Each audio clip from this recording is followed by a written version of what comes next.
আজকের ক্লাসে আমি আলোচনা করব পারফেক্ট টেন্স এবং পারফেক্ট কন্টিনিউয়াস টেন্স আমরা কিভাবে চিনব। এর আগের ক্লাসে আমি আলোচনা করেছি ইনডেফিনাইট কন্টিনিউয়াস কিভাবে চিনতে হবে। আজকে দুটো পার্ট আছে, পারফেক্ট এবং পারফেক্ট কন্টিনিউয়াস টেন্স আমরা কিভাবে চিনব। ঠিক আছে, দেখো প্রেজেন্ট পারফেক্ট, পাস্ট পারফেক্ট এবং ফিউচার পারফেক্ট এইভাবে আমি ভাগ করেছি যাতে তোমাদের টেন্স মনে রাখতে সুবিধা হয়। এখানে সংক্ষিপ্ত আলোচনা করা আছে। তোমরা যদি প্রত্যেকটা টেন্স আলাদা আলাদাভাবে শিখতে চাও তাহলে আমি ডেসক্রিপশন বক্সে লিংক দিয়ে দিয়েছি। তোমরা সেখান থেকে টেন্সের 12টি পার্ট, 12টি টেন্স সম্পর্কে তোমরা ভালোভাবে তথ্য পেয়ে যাবে এবং আশা করি ওই ভিডিওগুলো থেকে অনেক কিছু টেন্স সম্পর্কে শিখতে পারবে। ঠিক আছে, তাহলে আর বেশি কথা না বলে আমি এই ক্লাসটি শুরু করি। দেখো কিভাবে আমরা টেন্স মনে রাখব। প্রেজেন্ট পারফেক্ট টেন্স কি বলেছে, যে যদি কোনো বাংলা ক্রিয়াপদের শেষে ইয়াছে, ইয়াছো, ইয়াছেন যুক্ত থাকে তবে প্রেজেন্ট পারফেক্ট টেন্স হবে। দেখো প্রেজেন্ট পারফেক্ট টেন্সের সঙ্গে পাস্ট পারফেক্টের অনেকটাই মিল আছে। এখানে ইয়াছে, ইয়াছো ছিল, এখানে ইয়া ছিল, ইয়া ছিলে, ইয়া ছিলেন। অর্থাৎ আমাদের যদি প্রেজেন্ট পারফেক্ট মনে থাকে তাহলে আমরা পাস্ট পারফেক্ট টেন্সও করতে পারবো। ঠিক একই রকম করে আমাদের প্রেজেন্ট টেন্সের যে 4টে ভাগ আছে, ইনডেফিনাইট, কন্টিনিউয়াস এবং পারফেক্ট কন্টিনিউয়াস টেন্স। ঠিক আছে, মানে present indefinite, present continuous, present perfect continuous tense আমরা যদি ভালো করে মনে রাখি তাহলে কিন্তু বাকি টেন্সগুলোয় আমাদের কোনো অসুবিধা হবে না। যদি আমরা প্রেজেন্ট ইনডেফিনাইট টেন্স মনে রাখি তাহলে পাস্ট ইনডেফিনাইট টেন্সও মনে রাখতে পারবো। প্রেজেন্ট কন্টিনিউয়াস টেন্স যদি মনে রাখি তাহলে পাস্ট কন্টিনিউয়াস টেন্স এবং ফিউচার কন্টিনিউয়াস টেন্সও মনে রাখতে পারবো। প্রেজেন্ট পারফেক্ট টেন্স যদি মনে রাখি তাহলে পাস্ট পারফেক্ট টেন্স এবং ফিউচার পারফেক্ট টেন্সও মনে রাখতে পারবো। এবার প্রেজেন্ট পারফেক্ট কন্টিনিউয়াস টেন্স যদি আমরা মনে রাখি তাহলে পাস্ট পারফেক্ট কন্টিনিউয়াস টেন্স এবং ফিউচার পারফেক্ট কন্টিনিউয়াস টেন্সও মনে রাখতে পারবো। শুধুমাত্র ভার্বের পরিবর্তন হবে। প্রেজেন্ট ইনডিফিনাইট টেন্সে যেখানে ভার্বের প্রেজেন্ট ফর্ম হয় ঠিক তেমনি পাস্ট ইনডিফিনাইট টেন্সে ভার্বের পাস্ট রূপ হয়। ঠিক আছে, আর একটা কথা মনে রাখবে যে যখনই কন্টিনিউয়াস টেন্স হবে প্রত্যেক কন্টিনিউয়াস টেন্সে আমরা ভার্বের সাথে আইএনজি যুক্ত করব, মেন ভার্বের সাথে আইএনজি যুক্ত করব। আর পারফেক্ট যদি হয় সেটা প্রেজেন্ট পারফেক্টও হতে পারে, পাস্ট পারফেক্টও হতে পারে এবং ফিউচার পারফেক্টও হতে পারে। যদি এই রকম হয় তাহলে আমরা কি করব, ভার্বের তৃতীয় রূপ হ্যাভ ভার্ব প্লাস ভার্বের তৃতীয় রূপ। হ্যাভ ভার্ব কোনগুলো, হ্যাভ, হ্যাজ, হ্যাড। প্রেজেন্ট টেন্সে হ্যাভ হ্যাজ বসে আর পাস্ট টেন্সে হ্যাড বসে। দেখো এরপরে আসবো আমরা future perfect tense. Future perfect টেন্সে কী আছে, যদি কোনো বাংলা ক্রিয়াপদের শেষে, যদি কোনো বাংলা ক্রিয়াপদের শেষে ইয়া থাকিব, ইয়া থাকিবেন, ইয়া থাকিবে যদি যুক্ত থাকে তাহলে সেটি হয়ে যায় ফিউচার পারফেক্ট টেন্স। এবার দেখো এর গঠন সম্পর্কে আমরা জানব। গঠন কি আছে, গঠন কি আছে দেখো, সাবজেক্ট মানে এটা প্রেজেন্ট পারফেক্টে সাবজেক্ট হ্যাভ অ্যাজ বসেছে। দেখো এখানে হ্যাভ অ্যাজ প্লাস ভার্বের থার্ড ফর্ম। মনে রাখবে পারফেক্ট টেন্স মানেই ভার্বের তৃতীয় রূপ হবেই। ঠিক আছে, আর একটা হ্যাভ ভার্ব বসবে। এখানে হ্যাভ ভার্ব কী বসেছে, হ্যাভ আর হ্যাজ বসেছে। ঠিক আছে, হ্যাভ অথবা হ্যাজ বসবে।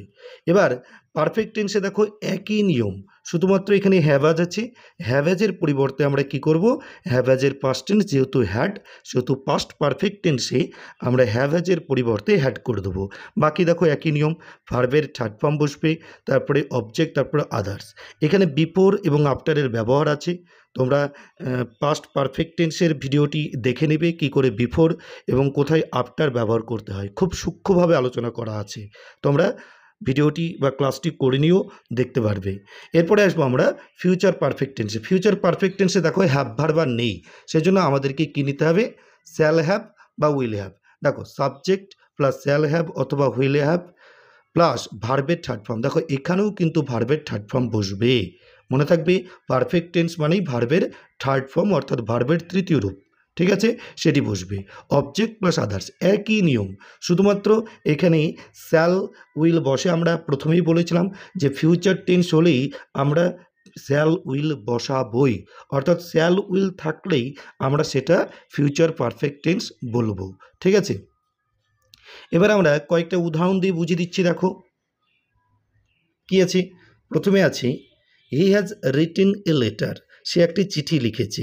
তাহলে সাবজেক্ট বসলো, সাবজেক্টের পরে হ্যাজ বসলো, তারপরে ভার্বের থার্ড ফর্ম অর্থাৎ তৃতীয় রূপ রিটেন, রাইট, রোট, রিটেন অর্থাৎ তৃতীয় রূপটা বসবে এখানে। রিটেন এ লেটার অবজেক্টটা বসে গেল। কী লিখেছে মনে রাখবে যে ক্রিয়াপদকে, বাংলা ক্রিয়াপদকে যদি কি এবং কাকে দিয়ে প্রশ্ন করা হয় তাহলে সেটি হবে কি, সেটি হবে অবজেক্ট, ঠিক আছে। এবার দেখো পাস্ট পারফেক্ট টেন্সে কী করেছি আমরা, এখানে হ্যাজ করেছি, এখানে হ্যাড করে দেবো তাহলেই হবে, কারণ পাস্ট পারফেক্ট টেন্সে হ্যাড বসে, ঠিক আছে। তাহলে he had written a letter. দেখো ফিউচার পারফেক্ট টেন্সে কী আছে, he will have written a letter, সে একটি চিঠি লিখতে থাকবে, মানে ভবিষ্যতে কোনো কাজ করতে থাকবে, এই রকম যদি বোঝাই তাহলে ফিউচার পারফেক্ট টেন্স হয়, ঠিক আছে, বোঝা গেল। এরপরে আমি ক্লাসে টেন্স কিভাবে চিনব, বাংলা থেকে কিভাবে ইংরেজিতে অনুবাদ করতে হবে টেন্স অনুযায়ী সেটা আমি শিখিয়ে দেব, ঠিক আছে। এরপরে আসবো আমরা present perfect continuous tense, past perfect continuous tense এবং ফিউচার পারফেক্ট কন্টিনিউয়াস টেন্স। দেখো প্রেজেন্ট পারফেক্ট কন্টিনিউয়াস টেন্স যদি নিয়ম আমাদের জানা থাকে তাহলে আমরা পাস্ট পারফেক্ট কন্টিনিউয়াস টেন্স এবং ফিউচার পারফেক্ট কন্টিনিউয়াস টেন্স কীভাবে চিনতে পারবো এবং খুব তাড়াতাড়ি বুঝে নেব যদি আমাদের শুধুমাত্র প্রেজেন্ট টেন্সটাই মনে থাকে এবং বাকি টেন্সগুলো আমরা কী করে মনে রাখবো।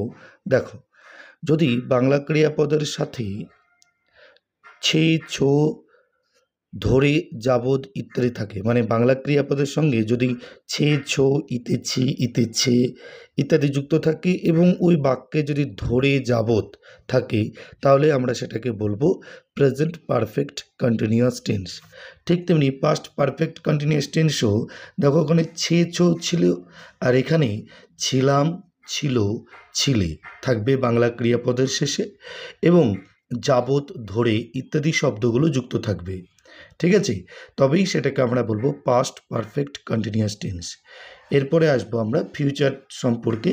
ফিউচার দেখো তে থাকিব, তে থাকিবে, যাবৎ অর্থাৎ বাংলা ক্রিয়াপদের সঙ্গে তে থাকিব, তে থাকিবে যুক্ত থাকবে আর সেই বাক্যে যদি যাবৎ, ধরে ইত্যাদি কোনো শব্দ থাকে তাহলে সেটাকে অবশ্যই আমরা বলবো কি ফিউচার পারফেক্ট কন্টিনিউয়াস টেন্স। আমরা কন্টিনিউয়াস টেন্সে যখন পড়েছিলাম তখন এই তে থাকিব, তে থাকিবে বা ছিল, ছিলে যুক্ত থাকছিল, কিন্তু এখানে দেখো কন্টিনিউয়াসের সঙ্গে পারফেক্ট কন্টিনিউয়াস টেন্সের একটি পার্থক্য, কন্টিনিউয়াস টেন্সে কোনো সময়ের উল্লেখ থাকবে না, মানে নির্দিষ্ট সময় ধরে কোনো কাজ চলতে থাকবে না, ঠিক আছে, আর এখানে নির্দিষ্ট সময় ধরে কোনো কাজ চলতে থাকবে, ঠিক আছে। এই রকম যদি বোঝাই তাহলে সেটা পারফেক্ট কন্টিনিউয়াস টেন্স হবে। অর্থাৎ কি বললাম, শুধুমাত্র কন্টিনিউয়াস টেন্সে থাকিবে, তে থাকিব, তে থাকিবে, তে থাকিবা ইত্যাদি যুক্ত আছে কিন্তু ওখানে সময়ের উল্লেখ নেই, কিন্তু পারফেক্ট কন্টিনিউয়াস টেন্সে একটা নির্দিষ্ট সময় ধরে কাজটি চলতে থাকবে, এই রকম বোঝাতে আমরা ফিউচার পারফেক্ট কন্টিনিউয়াস টেন্স ব্যবহার করব। ওকে, এবার এর গঠন সম্পর্কে জানবো আমরা যে কি বসে। আমরা প্রথমে প্রেজেন্ট পারফেক্ট কন্টিনিউয়াস টেন্স করছিলাম। প্রেজেন্ট পারফেক্ট কন্টিনিউয়াস টেন্সের বৈশিষ্ট্য গঠন হচ্ছে সাবজেক্ট বসবে, সাবজেক্ট অনুযায়ী হ্যাভ বিন অথবা হ্যাজ বিন হবে, তারপরে মেন ভার্বের সঙ্গে আইএনজি যোগ, তারপরে অবজেক্ট প্লাস আদার্স। এই টেন্সে সিন্স আর ফর এবং ফ্রম এর একটি ব্যবহার আছে। তোমরা প্রেজেন্ট পারফেক্ট কন্টিনিউয়াস টেন্সের ভিডিওটি দেখে নিও, তাহলে ফর কোথায় বসে, সিন্স কোথায় বসে এবং ফ্রম কোথায় বসে ঠিকভাবে জানতে পেরে যাবে, ঠিক আছে। এবার আসবো আমরা দেখো past perfect continuous tense. Past perfect continuous tense দেখো, প্রেজেন্ট পারফেক্ট কন্টিনিউয়াস টেন্সে ছিল হ্যাভ বিন অথবা হ্যাজ বিন, আর পাস্ট পারফেক্ট কন্টিনিউয়াস টেন্সে হয়ে যাবে হ্যাড বিন, অর্থাৎ এই হ্যাভ হ্যাজের পাস্ট টেন্স। তাহলে হ্যাড বিন দেখো, তাহলে প্রেজেন্ট টেন্স মনে থাকলে আমাদের পাস্ট পারফেক্ট কন্টিনিউয়াস টেন্সও মনে থাকছে। ঠিক আছে, প্রেজেন্ট পারফেক্ট কন্টিনিউয়াস টেন্স যদি মনে থাকে তাহলে আমাদের কিন্তু পাস্ট পারফেক্ট কন্টিনিউয়াস টেন্সও মনে থাকছে। ওকে, তারপরে ভার্ব, তারপরে আইএনজি, তারপরে অবজেক্ট, তারপরে আদার্স যা আছে তাই। আর এখানে কি হবে, ফিউচার পারফেক্ট কন্টিনিউয়াস টেন্সে যে সাবজেক্ট, তারপরে শ্যাল হ্যাভ বিন অথবা উইল হ্যাভ বিন প্লাস ভার্বের সাথে আইএনজি যোগ প্লাস অবজেক্ট প্লাস আদার্স, একই রকম নিয়ম, শুধুমাত্র চেঞ্জ হচ্ছে কোথায়, ওখানে হ্যাভ বিন হ্যাজ বিন ছিল প্রেজেন্ট টেন্সে, পাস্ট টেন্সে করলাম আমরা হ্যাড বিন, এবং ফিউচার টেন্সে কী করব, শ্যাল হ্যাভ বিন অথবা উইল হ্যাভ বিন। এবার একটা এক্সাম্পল দিয়ে বুঝিয়ে নিই জিনিসটা। দেখো, প্রথম যেটা প্রেজেন্ট পারফেক্ট কন্টিনিউয়াস টেন্স বলেছিলাম, he has been writing a letter for 3 hours, অর্থাৎ সে 3 ঘন্টা ধরে চিঠি লিখছে। তাহলে দেখো 3 ঘন্টা ধরে আছে, একটা নির্দিষ্ট সময় ধরে কাজ উল্লেখ আছে, তখন সেটাকে আমরা কি বলবো, present perfect continuous tense. Past perfect tense দেখো, পাস্ট পারফেক্ট কন্টিনিউয়াস টেন্সে কী হবে, he had been writing a letter for 3 hours, অর্থাৎ ওখানে হ্যাজ বিন ছিল, এখানে হ্যাড বিন হলো। ঠিক তেমনি ফিউচার পারফেক্ট কন্টিনিউয়াস টেন্সে কী হবে, হি will have been writing a letter for 3 hours, অর্থাৎ সে 3 ঘন্টা ধরে চিঠিটা লিখতে থাকিবে। তাহলে বোঝা গেল। তাহলে আজকের এই ক্লাসে আমি তোমাদেরকে বোঝালাম যে কিভাবে টেন্স তুলনা করে পড়লে আমাদের সারা জীবন টেন্স মনে থাকবে।